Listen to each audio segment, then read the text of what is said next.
I had completely forgotten about the whole Kyrie Boston angle. I had totally forgotten about it until he flipped the crowd off. And I was like, oh, yeah, that's right. That's right. I forgot there's beef. That's my favorite matchup of the playoffs is Kyrie versus Boston fans.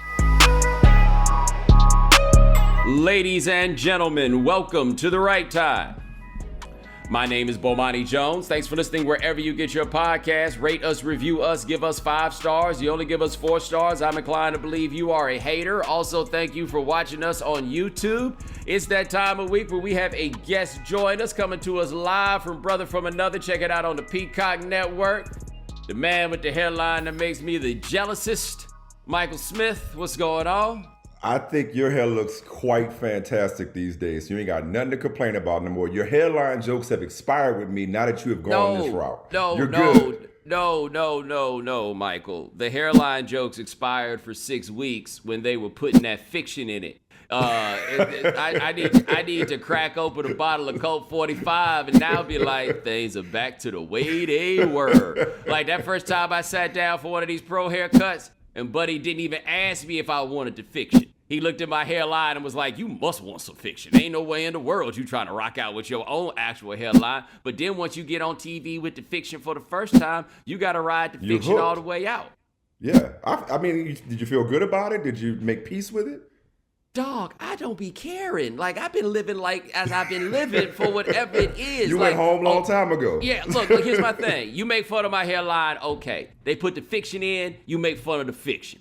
All right? I'm here with this hair. I got to decide, like, it was going to be a couple month experiment that's now turned into a couple year experiment. I don't know how long I'm going to keep going with it. You know, I'm going to see. But at the same time, man, dog, they put that in there, and I ain't going to lie, man.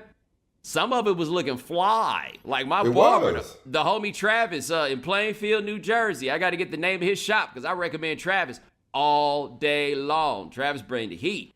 See, I think the fiction, as you call it, was less about you and more representation of the fact that this is a first-class operation. Correct. That's exactly what it was. All of it was a come-up. The entire operation was a come-up. They couldn't let my raggedy ass hairline bring down the property value. That's exactly. Yeah. That's exactly what it was. But now we're gonna talk some playoffs. We're gonna talk a little bit of an NBA draft out here, and I want to ask you this, as it's Wednesday morning as we record this. You know, I've been kind of trying to, recover from doing the show and everything. And I went and got the booster for the booster. So your boy was a little tired last night. I watched the first half of Pelicans Suns. Suns were up. I was like, okay, I know how that's going to end. I went to sleep and I woke up and your hometown squad, it brought it. That's exactly what happened. Same thing. I did not stay up for it. I literally, like you, slept on the Pelicans last night.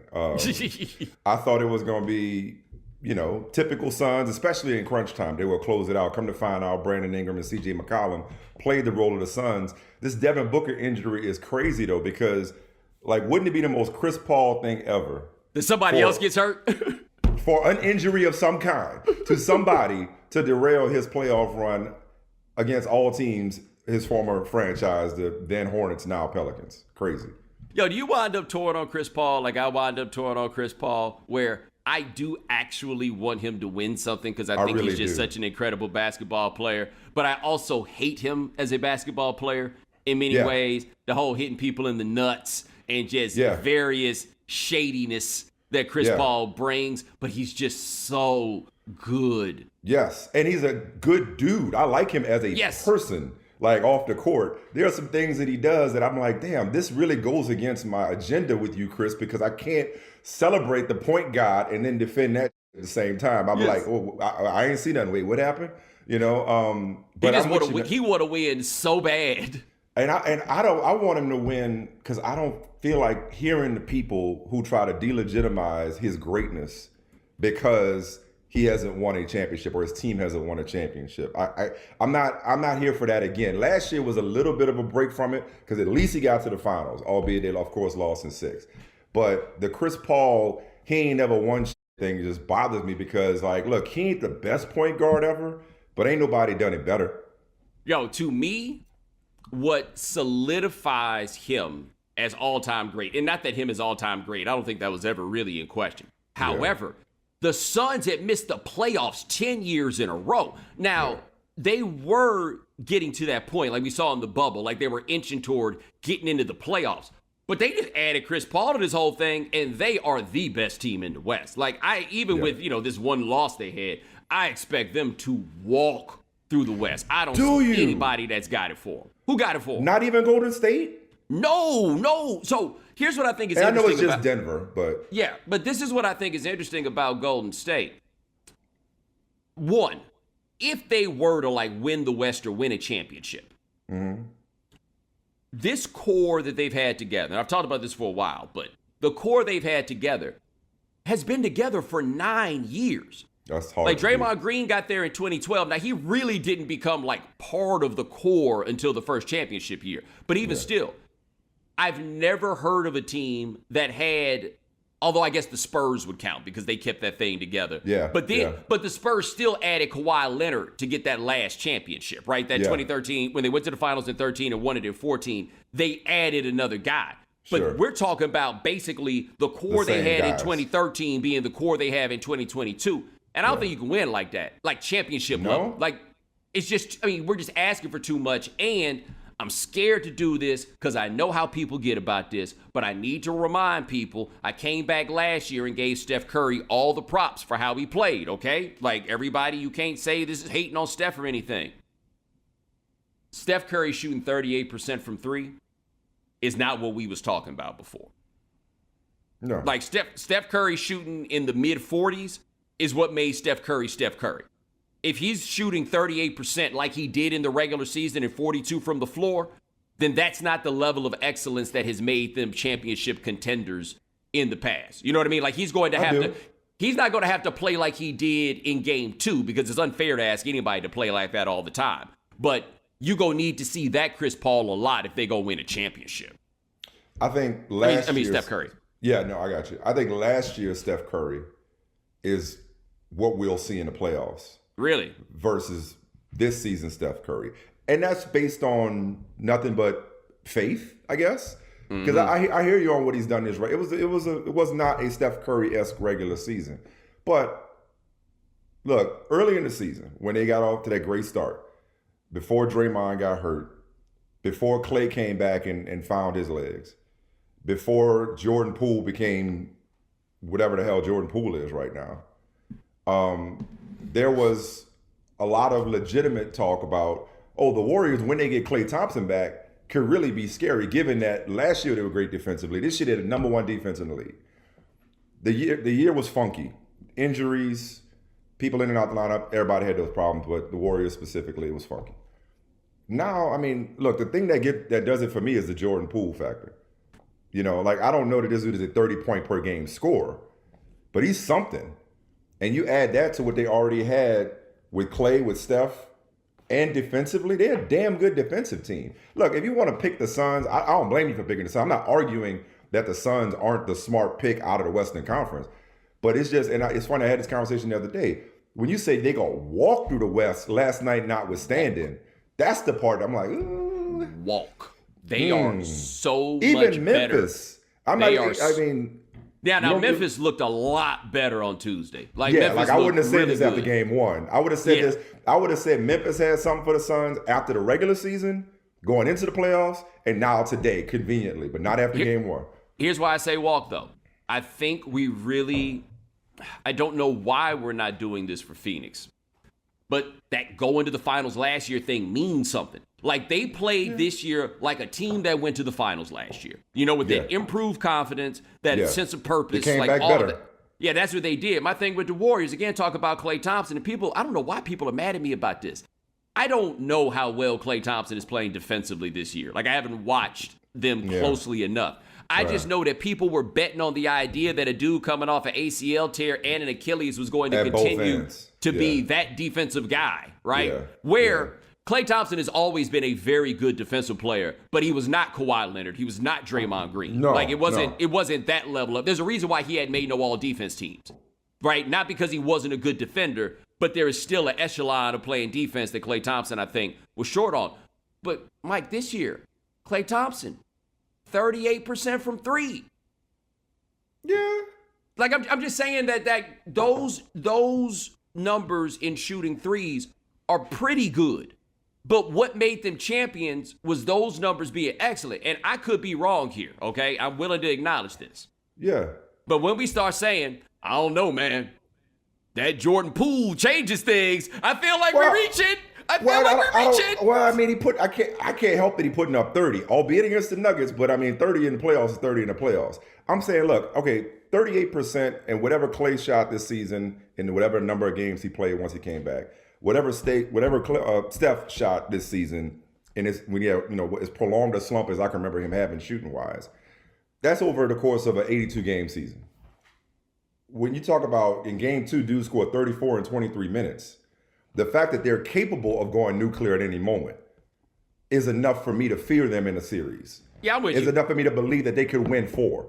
Like they don't have to shoot 45% for 82 games. Yeah. They only gotta be dangerous enough, 1 or 2 of them at a time. And somehow, even if Clay ain't the same defensive player he once was, they still the number 1 defense in the league last year. They still got Wiggins and Draymond. They still play excellent team defense. The Poole thing, I think, is real. I don't think this is a fluke. I think Poole was great down the stretch of the season. He was really good all season. Might have been their MVP this season, given the way everybody else was in and out. I don't know, man. Well, here's my. We'll see what happens with Booker. If you put me up against the wall, I would still pick the Suns. I still pick the Suns. We'll see what happens with Booker. Yeah. Now Booker being hurt, yes, that is another one of the. If Bomani Booker's Jones. Hurt, can New Orleans beat them? Let's not even get ahead of ourselves. Yeah, I don't think so, but I don't blame you for asking. I'll put it like that. And, on the Bomani Jones, Eat Some Crow All-Stars, there's also...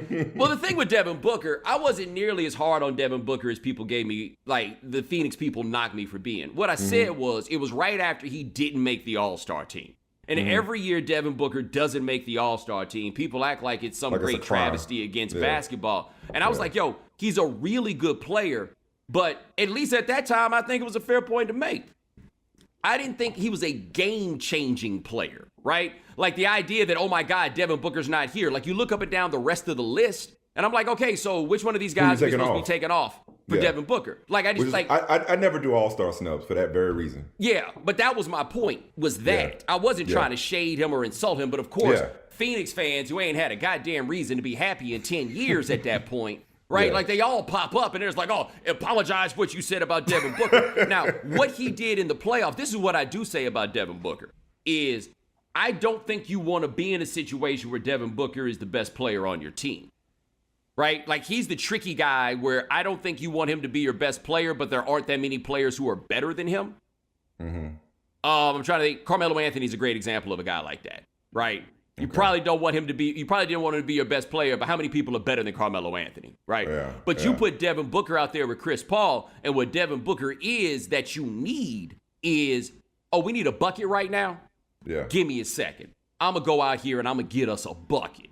And that dude can do that. And so for Phoenix, with Booker, it feels like they got 4 guys that you can count on if you need a bucket, right? That, okay, we can go ahead and get one in different ways. But you can feel like we got somebody who can get us a bucket. But he's the one that I feel like can get the bucket all by himself. So, okay, but by that rationale, let me see if I'm following you. So, all right, we don't know the severity of the hamstring injury yet, but let's say he's out for game 3 or compromised for this series. If I'm understanding you right, do you think that the Suns are more capable of withstanding a Devin Booker injury in this series or in these playoffs than a Chris Paul injury? That is a great question because it was the regular season, yes, but they looked pretty good without Chris Paul. Mm-hmm. But with playoff the thing is, I think it might be equal, right? Because on one level, with playoff basketball, again, who can go get us a bucket right now? Scheme ain't going to do it. The refs ain't calling nothing. All of this stuff, right? Who's going to go get us a bucket? If you don't have Devin Booker, that's a big deal. But for the other 46 minutes of the game, that Chris Paul thing matters a lot. Mm-hmm. A lot. So, I mean, I think they're kind of in equal footing right now at that point and being like, okay, you know, we need everybody we can get. If we could go get Thunder Dan to come give us some minutes off the bench, we'll take them too. Right. You know, just to be safe. Right. Yeah. No. You think the kids know about Thunder Dan? I would hope so. I would hope we ain't that old. We are. We are old. We are old. I go to bed early, dude. I go to bed early. But yeah, they might know Dan Marley as a name, but when I say Thunder Dan, I don't think they necessarily know. Thunder Dan was like the dopest / whitest nickname anybody ever had. Like the whole idea was just that Thunder Dan was crashing into stuff. Yeah. Now, listen, man, the Suns have been fun for a long time in their history. You said they had nothing to be happy about for 10 years. But, bro, they had some dudes back. I mean, Tom Chambers, though? I mean, they had some guys back in the day. Not to mention the Nash and the 7 seconds or less days, or Barkley before that. I used to love Phoenix Barkley. Man. As a franchise, they've had interesting phases. Because as my buddy Howard Bryant always points out, they were one of the 3 teams in the league that every year had the most white dudes because it was Arizona. You know what I'm saying? They had to make it happen. And then, like, the Kevin Johnson, but they traded Larry Nance and got Kevin Johnson, and they got Tom Chambers from Seattle. And then that thing started building up a bit. And then they stole Charles Barkley. Yeah. Flat out stole Charles Barkley. And by the way, now that I'm older, I have a greater appreciation for what it might have meant. Like, Charles Barkley does a cover of Sports Illustrated in chains and then gets traded to Phoenix. They must have really wanted to win, boy. They must have really wanted some victory, right? And so that Barkley run, which is ultimately kind of short, it goes from there, and then you give it about 10 years, and we bring it around, and they get Steve Nash because Mark Cuban, who makes some very interesting free agency decisions, decided he didn't want to pay for a 5th year Steve Nash, and everything changed for Phoenix. And then that was over, and then they stunk for 10 years because their owner is garbage. Yeah, but where they are, the walk thing though, going back to that word, what's their record since the bubble? Here we go, I got it. 100 and this is before last night. 137-47. Yes, since the bubble. And by the way, keep in mind what it took for them to lose Game 6 against Milwaukee. Yeah. One of the greatest individual performances we have ever seen. It took Giannis turning into a different person. The dude was like, 14 for 16 or 16 for 18 from the free throw line? It took him just being like, all right, boys, this one's over. Yeah, we're going home. Yeah. No, it would be, I don't want to, last night, as much as I would love to see, because I'm over the play-in. I'm already over the play-in. It was a couple of good games. I love the play-in. Here's my problem with the play-in. And the results this year do not support this at all. But I don't remember exactly what the final standings were, so this take may have expired. But I don't think you should be eligible for a play-in if you finish 6 games back of the 8th seed or something like that. There should be a cutoff to be a play-in participant. I remember feeling this way when the Lakers were still in play-in contention. I was like, there ain't no way in hell there should be even a possibility of them making the playoffs, being that far back of the Clippers, whatever it was at the time. But the games certainly were fun. The Minnesota game was fun. Both Hawks games were fun. And obviously the Pelicans starting 1-12 and making the playoffs. So there's that. I would love to see the Pelicans pull off this upset. I'm just glad there's at least some intrigue in this series and then I just go walk over the Pelicans. Thank goodness for that. But I really would hate if the Suns somehow came up short. I guess what I'm saying, Bo, is I'm pulling for the Suns. I don't agree with it's their conference to lose. They got to walk through the Western Conference and see Milwaukee again. But I am pulling for the Suns, not just for Chris Paul, but also as a franchise. You have that kind of success over the last 2 years with nothing to show for it. That would really suck. See, you know what? I want to make a distinction. Would really suck. I want to make a distinction because I think you're going to mean the same thing I'm about to say, but you'll get why I'm making this distinction. I am rooting for the team. I am not rooting for the franchise because that whole Sarver situation makes rooting for the franchise impossible. However, the workforce, not management. The workforce. Yes. Monty Williams yes. on down. Or for that matter, James Jones on down. James Jones on down. Let me tell you something about James Jones as general manager, right? Because, people swore by him and, put him in that position, all this stuff, right? Yeah. I didn't have any answers to how good James Jones was as general manager. Now, you can maybe point to Chris Paul as the example of him as great general manager, but honestly, I think It was a great break for him that James Harden wanted Chris Paul gone, and the only place they could send him was Oklahoma City, because then he was just going to be available at the end of the year, right? It's drafting Cam Johnson with whatever pick they took him with, and him actually being a real live NBA player. That was the one where I was like, oh, okay, you got to offer something that I don't. Cam Johnson was a fifth-year dude because he played at Pittsburgh, transferred to North Carolina. Just basically a dude that shot threes. He just seemed like one of these guys that Roy Williams had been recruiting the last 10 years. Pretty good basketball players. Seemed like they're pretty cool dudes. Cam Johnson's a legit, contributor on this team. That dude's going to play 10, 12 years in the NBA. And that's where I looked at James Jones like, oh, okay. Yeah. You are doing something here. Right. He's more than just a connected guy. Yeah. It's more than just his relationships. He got the eye for it, yeah. Yeah, but I knew it was more than relationships with him just from... people liked him. I understood that part, but there had to be something else there. To make him the general manager at that point. We're not talking about a dude that was some great NBA player. Now granted, he's got rings and, him and LeBron went to however many straight NBA finals. I think it's 8 straight between the two of them. You know what I'm saying? But no, he made that work. So I would like to see them do well. I just look at the West and I'm just like, if you want to say Golden State, maybe that's the answer. I think Memphis, they just too young. Okay. Dallas, if Luka's hurt, and even if he's not injured, he's hurt, right? Yeah. That's not going to work. Utah, it's over, baby. That whole situation is just falling apart. How you, bro, what kind of self-fulfilling prophecy was that?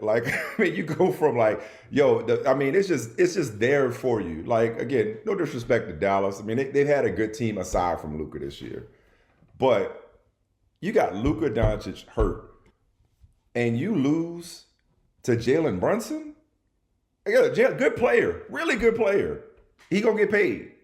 But how you let Jalen Brunson cook you and now you going home with your back against the wall? Albeit 1-1, you go home with your back against the wall. It's going to be real interesting to see because it feels like the vultures or the buzzards are circling with that franchise and have been. It's between the Lakers and the Knicks, the two. Oh, Donovan Mitchell. Yeah, but was Donovan Mitchell or Quinn Snyder or whatever. It's there's a lot of just noise around who wants to pick at the carcass that is the Utah Jazz once they eventually falter. So I think the Donovan Mitchell Knicks thing is probably going to have a lot more to do with Donovan Mitchell wanting to go play for the Knicks, which will be cool for a couple of months. And then after that, they're going to be mad at him like they're mad at Melo. Yeah. And by the way, in both cases, we had to trade all this to get you. Right. But in both cases, they're going to ultimately be mad at those guys for being who they were. Mm-hmm. You get Melo, and I said this when the Knicks traded for him way back when. They celebrated like they got a superstar, and that's not what you got. You got Melo. And that's not an insult to Melo, but Melo was what he was. Donovan Mitchell, and I've been saying this since he walked into the league. He is. It's not that I'm not a fan. He just is what he is. He is a volume scorer. And they are really fun to watch when they're young. And when your team isn't that good, they're great to have because they can carry you to some victories that you're probably not going to get. But when you're trying to compete at a championship level, those guys aren't really it. New York is quite the window shopping fan base. Or even, they love going car shopping. Only to realize that it depreciates with value as soon as you drive that bitch out the lot. But except they never get a car. That's the thing. Melo was the only car they got. Yeah. But even Julius Randle for that matter. I'm not saying he was in Melo's class. I'm saying you're right. The honeymoon ends very quickly with them.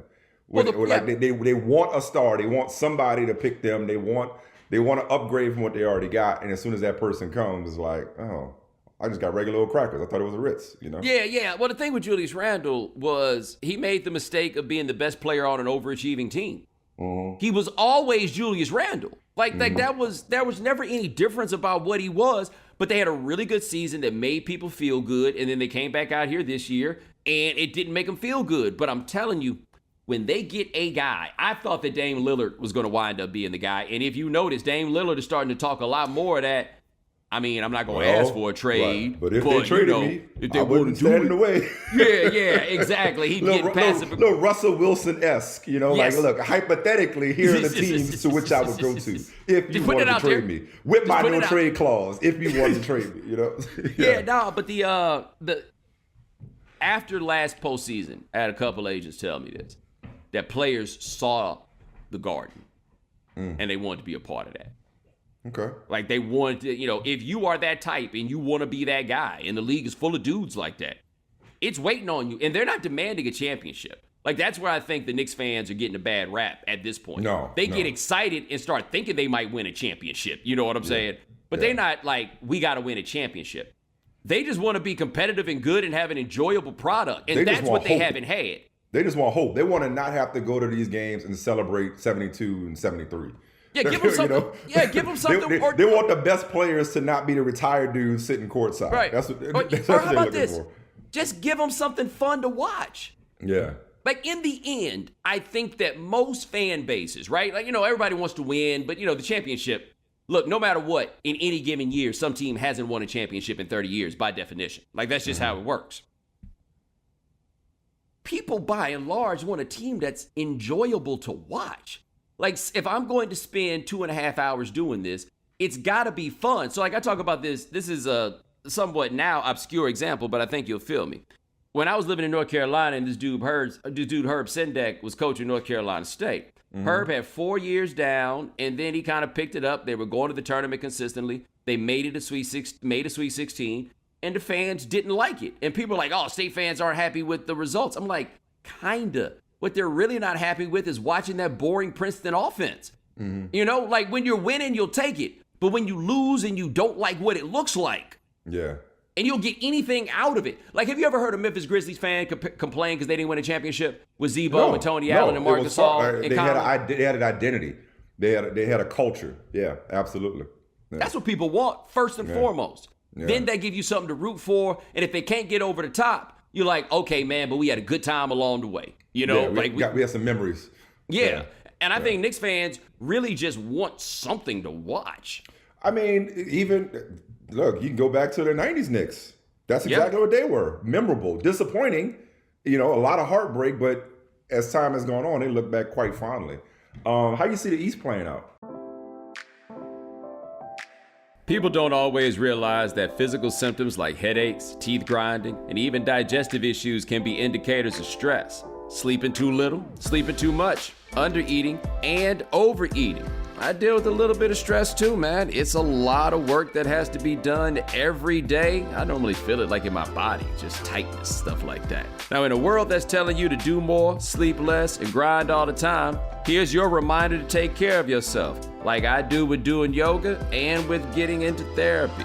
BetterHelp is customized online therapy that offers video, phone, and even live chat sessions with your therapist, so you don't have to see anyone on camera if you don't want to. It's much more affordable than in-person therapy, and you can be matched with a therapist in under 48 hours. Give it a try and see if online therapy can help lower your stress. This podcast is sponsored by BetterHelp, and the Right Time with Bomani Jones listeners get 10% off their first month at BetterHelp.com/Bomani. That's BetterHelp.com/Bomani.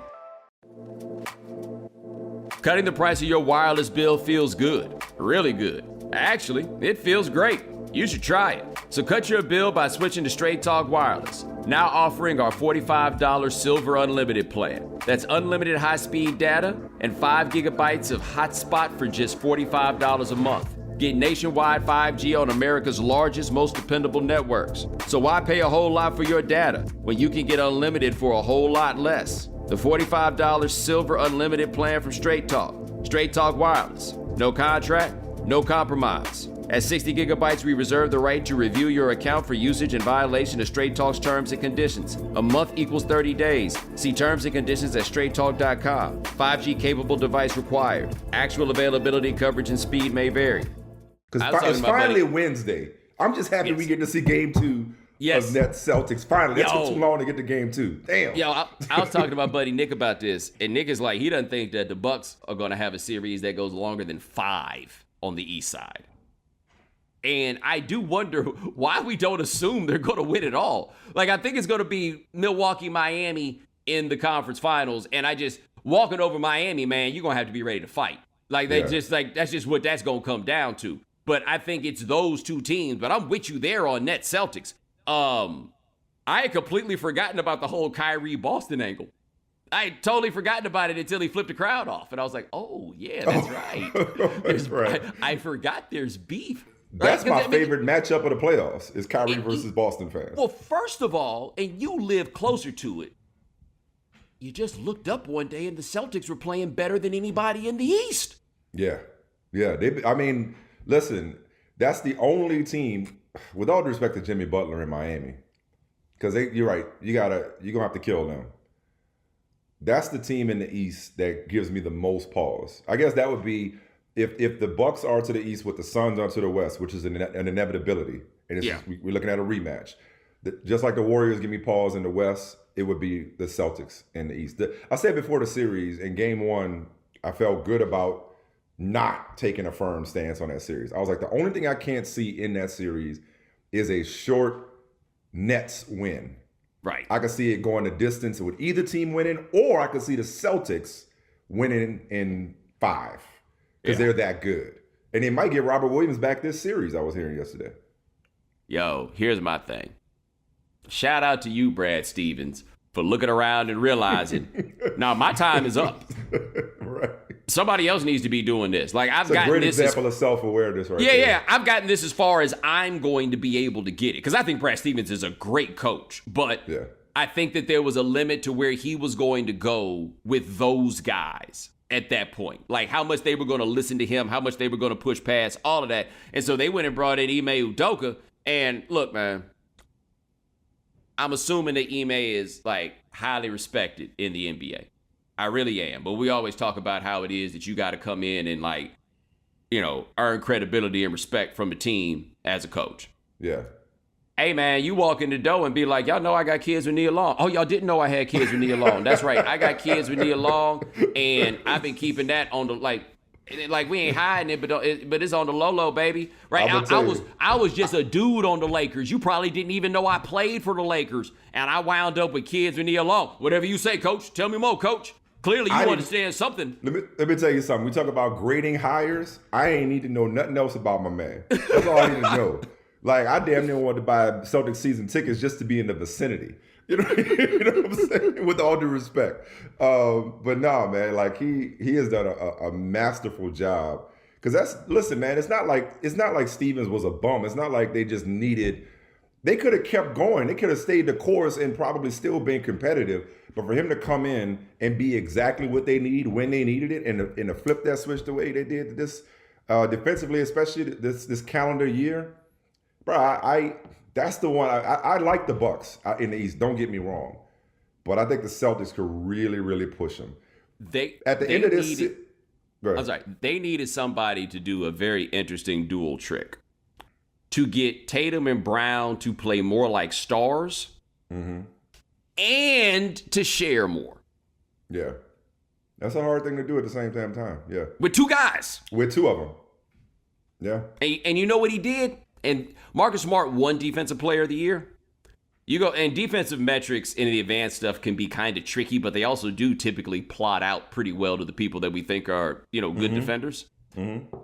Jason Tatum became a all defense caliber defensive player this year. Well, that's what I was going to ask you. Look. We're not talking about like just in a vacuum. I ain't talking about just in a vacuum. I'm just talking about like this first round matchup. Is it possible when you factor in both ends, when you factor in what he did against the other guy? I know one dude just went for 39, and if not for, a last second buzzer beater where KD lost track of Jason Tatum, we'd be talking about how brilliant Kyrie was, which he was, even with the middle fingers, which by the way, I don't have a problem with. Matter of fact, more I encourage it. Okay, I encourage the trolling. I don't encourage the middle finger. Okay. Especially not passive aggressively. If you're gonna do it, don't do it running down the floor. Stand at half court and put it up high. Do the Brian Cox coming out the tunnel back in the day? That's what I'm saying. You're going to be a monkey, be a gorilla. That's what I'm saying. No, in general, I'm saying I encourage giving it back to people. I just do not. Yes. I think it's that whole customer's always right. I love videos I'm with you. of employees going ape on customers who get out of pocket. I do not buy into the idea, I pay your salary, so I get to call you what I want, say what I want. I knew we'd be on the same page with that, but I'm getting away from the larger point. Is Jason Tatum the best player in this series? So the thing about Durant, and it's also or at minimum, is it a fair question? I'm like 2 for 2 so far with at least they're fair questions to ask. Okay, so this is the thing for me about Durant. Kevin Durant is still Kevin Durant, right? Still bucket getter extraordinaire, all of this stuff. Post Achilles, I want to say he hasn't really been the same defensive player that he was before, because he had gotten to the point in Golden State of being a very good defensive player. Yeah. But the problem with the Nets is these dudes play so infrequently, I don't ever really know exactly what they are. It's like they're what we remember them being. Yeah. But we don't know exactly who they are. But if Jason Tatum is playing all-world offense and all-world defense, it is a fair question. Durant. Yeah, and I mean, it's like, look, if you say, is Kevin Durant a better player than Jason Tatum? Of course. In this series, though, right here, right now, the Nets have, you could argue 2 and 3, but I would go number 1, Jason Tatum. You know? Tatum in this series. Tatum and Brown. But I always thought the ceiling was higher on Tatum than the ceiling was on Brown. I think most of us probably felt that way, right? Yeah. But I thought that he was going to just get both to that. Both those dudes, by the way, sorry to cut you off. Both those dudes, I don't know if you could overstate. I said recently, Anthony Edwards is the most, don't lose your thought, Anthony Edwards is the most underrated number 1 pick that I can remember. Just given how people talked about him coming out of Georgia. Like, oh yeah, he ain't really a star. It's like the opposite extreme. Bro, did you know, because both Tatum and Brown were 3rd picks, right? Right. Because remember, the Tatum pick was the trade down with Philadelphia where they took Markelle Fultz, if I recall correctly. Bro, you know how many people hated both those picks? And Danny Ainge, rightfully so, has taken a lot of over the years in Boston before obviously he moved on. But both those dudes, there was no celebrating. In fact, it was like they were getting ripped for both those dudes. For Brown at 3 and Tatum at 3. People in Boston, at least, in New England, hated those picks. Hated them. And to see what they become is just crazy. But go ahead. It's interesting. I could have kind of seen it with Brown. I thought going into the 2017 draft. Oh, you like Tatum? When they had number 1, I think you could probably find the tweet where I said, they got to look at Tatum, right? And then they traded down and then ultimately got him. And I was skeptical of him because of the way Krzyzewski just misused him at Duke. He just didn't use him well, and Krzyzewski gave up on trying to teach those young boys to play defense. So you were going to have to teach him to play defense once he got to the NBA. And it took a while, but what do you know? Like, here we are, and they're there. Like, Tatum could be a superstar caliber player, and I thought that he was just going to be, and this is not shade, you'll get it, like a 7-8-time all-star type of dude. But not necessarily not all NBA type dude. Not an MVP candidate. I guess is what I'm saying. And now I can see that with them. So the East, part of what's cool with me about the East this year, and this has got to be the best thing for the NBA. Like, I just saw the ratings are way up. The first round series, that game 1 of Brooklyn, Boston, I saw that this morning. I think it was the highest watch since like 03, 02, 03 or something. Yeah, something crazy like that. Yeah. But think about this, man. The East Coast has good basketball teams again. Yeah. Like, the majority of the population in this country, I don't think it's the absolute majority, but a significant proportion of the population in this country lives in the Eastern time zone. Yeah.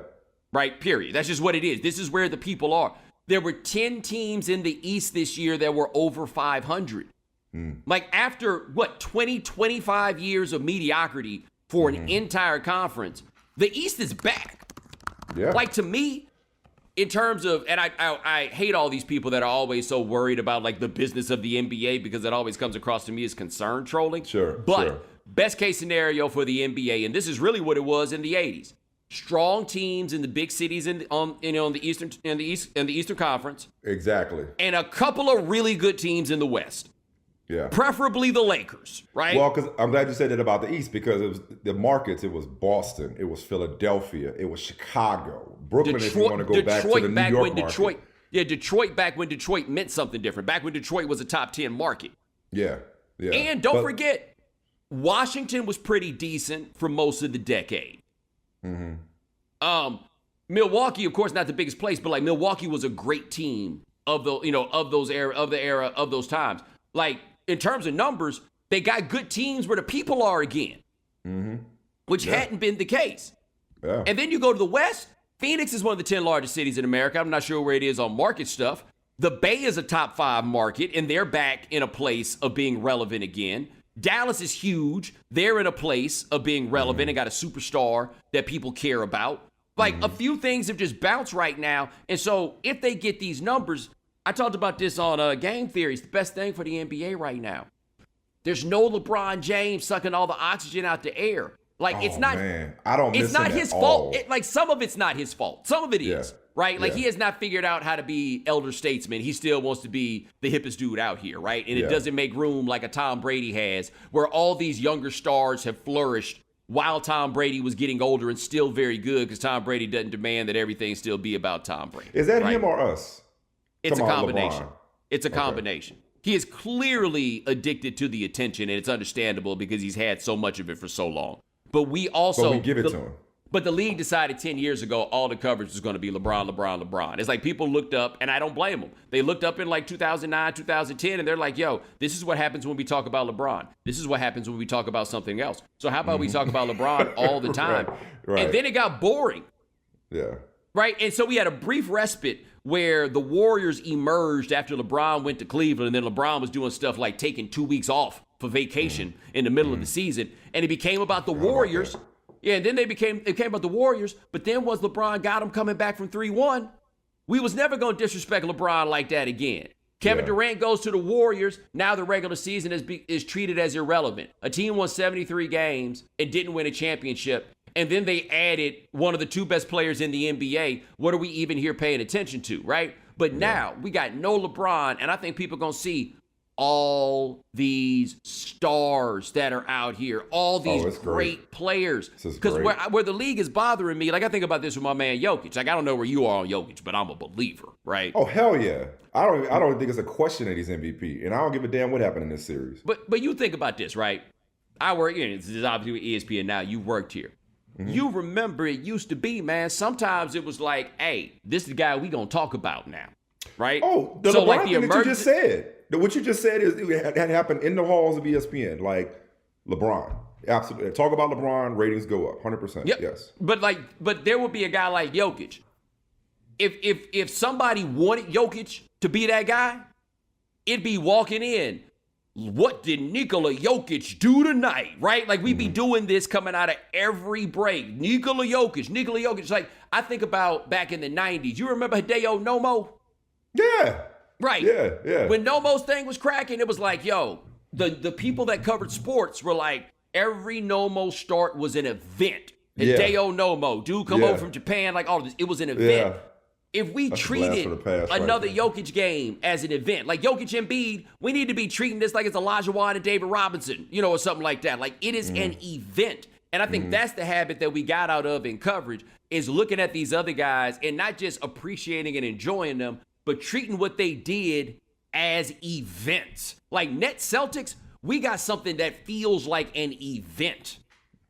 Because of the players, because of the rivalries. I'm about to say they can find Kyrie all they want. In a twisted way, that's good for the game. Because I mean that the anticipation for this game or just the discussion around it is fantastic. No, I'm with you. I don't miss LeBron one bit. In fact, I think we got the best of both worlds with LeBron. Because, like you said, after the 3-1, he became more Teflon than maybe he already was. But there is, if you're going to not have LeBron, having LeBron in the midst of dysfunction is the best place to have LeBron. So you still have enough of like, what's LeBron going to do this offseason? How they going to get rid of Westbrook? Who's going to coach the Lakers to make the Lakers relevant without being relevant to the grander scheme? You know, like they're relevant enough because they're bad. Meanwhile, you're right. The spotlight is on, and not just the stars that we knew coming in, the Tatums, the Browns, the Bookers, the young guys. But now it's like, okay, here's Tyrese Maxey. Here's Anthony Edwards, going off. Here's Jordan Poole. It couldn't be better right now. Couldn't be better. You know what I hope. So why are we going to sleep at night? Why we falling asleep and not watching Brandon Ingram get a damn near triple-double? What are we doing? Well, there's a place that I hope the league gets to for or fans, like some combination of the two, right? And I hate that we're not going to have time for me to ask you my draft thing. We'll do that on another day. Okay. There Your is NBA or NFL draft? NFL. Okay. All right. It's the same concept. But in fact, I'm going to say this, and then I'm going to tease you with it and make you respond to it very quickly. But basically, cool. like back in the day where people's favorite player might be Andrew Toney, like a guy like that, where that's like, yo, that's my guy. Not necessarily the guy that has the biggest hive or whatever, right? But like, like that's my dude. Like what was so cool about when the Grizzlies made their run is a dude like Tony Allen was one of those where it's like, yo, that's my dude. Like that's when this is really going is when you start talking about your dude and your dude is not a superstar. Your dude, like Marcus Smart might be your dude, for example, who I used to hate. According to the latest research, 90% of employers plan to make enhancing the employee experience a top priority in 2022.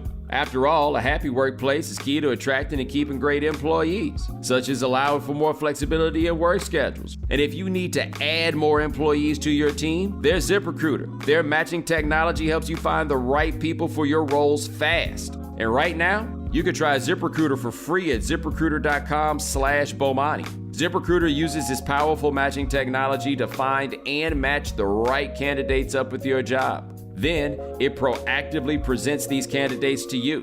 You can easily review these recommended candidates and invite your top choices to apply for your job, which encourages them to apply faster. No wonder ZipRecruiter is the #1 rated hiring site in the US based on G2 ratings. Find the right employees for your workplace with ZipRecruiter. Try it for free at this exclusive web address, ZipRecruiter.com/Bomani. That's ZipRecruiter.com/BOMANI.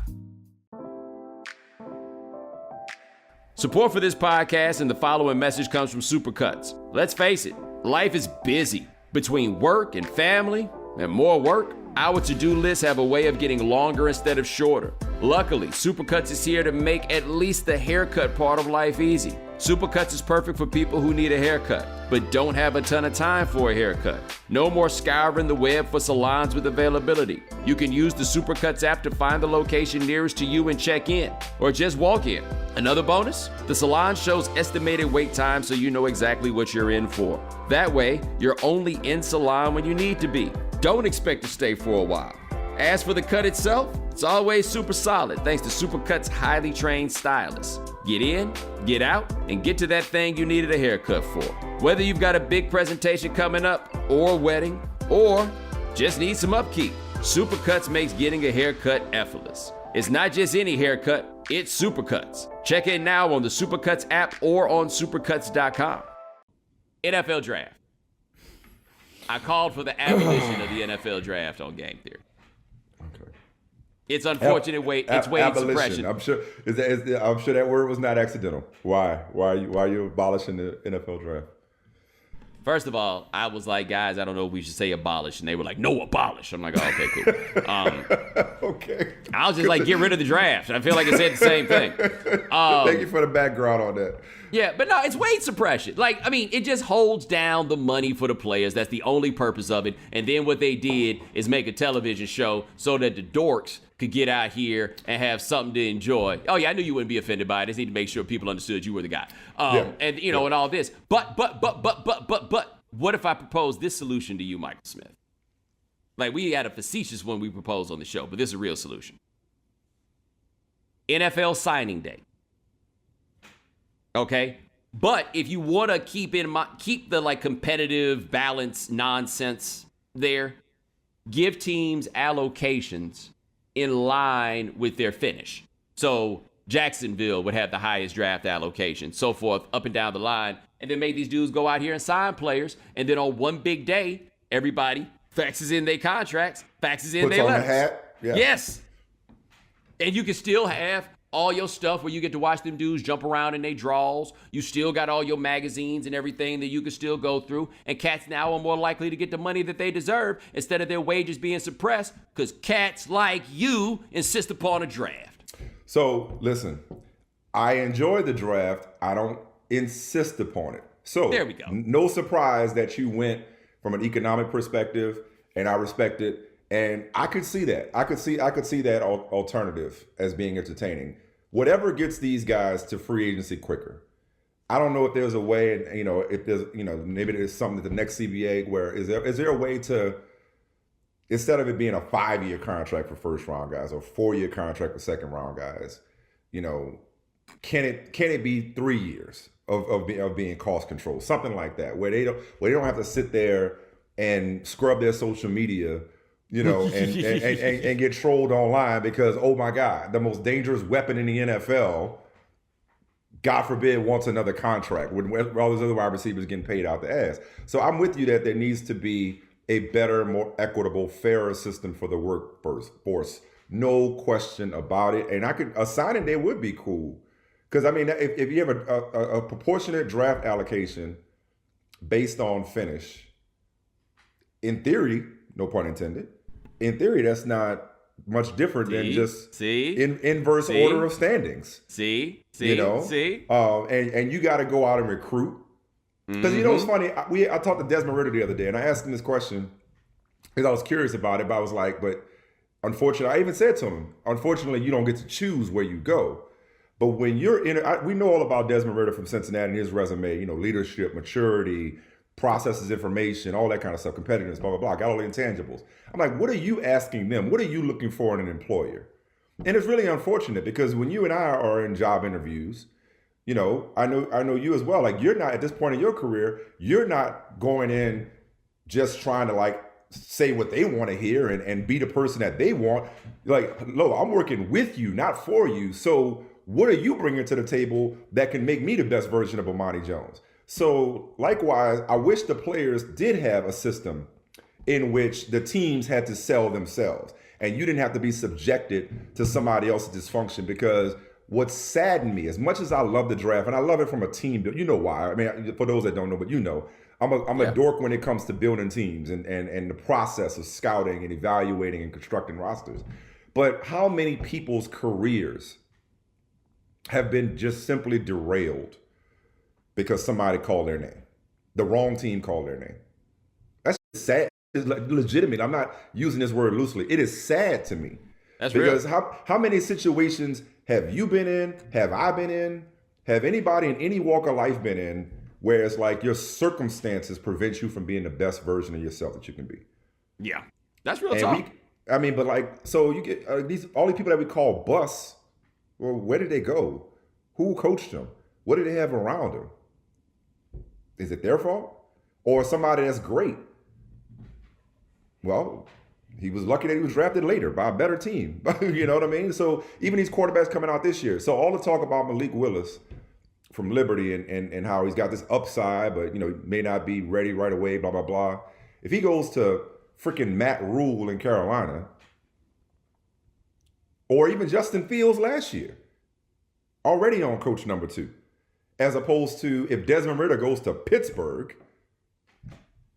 does that mean that Desmond Ritter was always destined to be better than Malik Willis? So I would reimagine the draft happily, and I would happily be a member of your committee to examine the reexamination of the NFL draft, because I still get my nerdy nut off, if I may say that. I still get that off, but it's fair for the players, which I'm all for. There we go. Michael Smith's a convert. I want you to carry the word, and I want the people to check you out on Brother From Another. Check him out on the Peacock Network. Friend of the program, Vinny Goodwill, is a frequent guest on the Brother From Another with Michael Smith. Would you ever come on? I got time now, baby, so we could. Okay. I didn't want to make that work. You know what I mean? Come on now. I ain't having nobody on my show that I wouldn't go on theirs. That's a general rule, Okay, well, as the kids say less than. I was like, Bomani, come on my little show. Yeah. Okay. Holla at your boy. Holla at your boy, man. Long overdue. I appreciate you, man. Yeah. Hey, by the way, for our right time listeners, on Mondays we do a voicemail question, and somebody suggested that we mention what the voicemail question is on the podcast. Great idea. What is it? This week it is a horrible accidental typographical error that you made in a text message or an email after I accidentally was trying to say though to end the sentence with Don Staley, and instead of saying comma though, it said comma ho. But nobody actually thought you meant that, right? They knew it was a typo. I'm not sure, to be honest. I had one friend who did not hit me with, hey, man, I think you made a mistake. He hit me with, why you say that? And I was like, what do you think of me? Why would you ever say that? Like, right, he was like, bro, I thought y'all was just mad familiar. Incorrect, sir. Incorrect. Even if I am familiar. Yeah, man. So anyway, y'all check that out. Ladies and gentlemen, thanks so much for joining us here on The Right Time. We do this 3 times a week. Gabe Bassane and Adi Khan handling things behind the scenes. Thank you, gentlemen. Remember, follow The Right Time. Rate us, review us, give us 5 stars. You only give us 4 stars, I'm inclined to think you are a hater. Thanks for watching us on YouTube, and we'll talk to you guys in a couple of days. Take it easy.